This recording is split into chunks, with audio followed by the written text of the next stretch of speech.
تو اللہ تعالیٰ وہ معاف نہیں کرے گا شرک کو. جیسے کہ حدیث میں آتا ہے کہ ان رحمت تغلب غضبی، اللہ تعالیٰ کی رحمت اللہ تعالیٰ کے غضب پر حاوی ہے. تو اس حدیث سے ہمیں کیا پتہ چلتا ہے کہ اللہ تعالیٰ کی جو رحمت ہے وہ زیادہ ہے. اللہ تعالیٰ غفور الرحیم ہے، رحمان ہے، رحیم ہے. تو ہمیں اس بات پر یقین کر لینا چاہیے. ہوتا کیا ہے کہ ہمارے اوپر جو وبال آتا ہے وہ ہماری اپنی ہی کرتوتوں کی وجہ سے آتا ہے. ہماری اپنی کوتاہیاں ہوتی ہیں، ہمارے اپنی کچھ غلطیاں ہوتی ہیں جس کی وجہ سے ہمارے اوپر وبال آتا ہے، سختی آتی ہے. ہم یہ نہیں سوچتے کہ ہم سے غلطی کیا ہو رہی ہے، بس یہی گلا ہوتا ہے کہ میرے ساتھ ہی کیوں، مجھے رزق کیوں نہیں آ رہا، میرے پاس اچھی جاب نہیں، میرے پاس اچھا گھر نہیں، میرے پاس یہ نہیں، میرے پاس وہ نہیں. تو گلا کرتا رہتا ہے. پہلے تو جو دیا اس پہ صبر کر، اللہ اور دے گا انشاءاللہ. تو اللہ تعالیٰ سے ہر وقت مانگتے رہو اور سیدھے راستے پر چلنے کی کوشش کرو، اور امید رکھو کہ اللہ تعالیٰ سب گناہ معاف کر دیتا ہے، صرف شرک کے.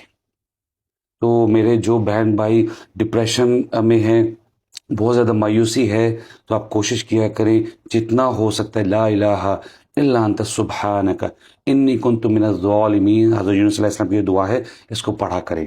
اور اس کے ساتھ ساتھ جتنا ہو سکے لا حول ولا قوت الا باللہ. آپ درود ابراہیمی جتنا ہو سکتا ہے آپ پڑھیں. استغفار کیا کریں، استغفر اللہ من کل ذنب واتوب الیہ، استغفر اللہ الذی لا الہ الا هو الحی القیوم واتوب الیہ. ٹھیک ہے جی، یہ پڑھا کریں. آپ کے گناہ جڑیں گے. جب آپ کے گناہ جڑیں گے، انسان غلطیوں کا پتلا ہے، جب آپ کے گناہ جڑیں گے تو ڈیفینیٹلی آپ کا بوجھ ہلکا ہو جائے گا انشاءاللہ، آپ کے راستے آسان ہو جائیں گے. تو جب بھی ڈپریشن ہو تو اصل میں شیطان ہر وقت ڈیوٹی پر اپنی لگا ہوا ہے، 24 آورز وہ اپنی ڈیوٹی پر ہے. اس کا کام ہے کہ بندے کو مایوس کرنا ہے. میں نے اتنا مایوس کرنا ہے کہ اینڈ میں آ کے وہ خودکشی کر لے. نہ میرے بھائیو، اگر آپ پہ قرض چڑھ گیا ہوا ہے یا کسی اور صحت کی طرف سے پریشانی ہے، کچھ بھی ہے، اس کا حل بتا دیا گیا ہے.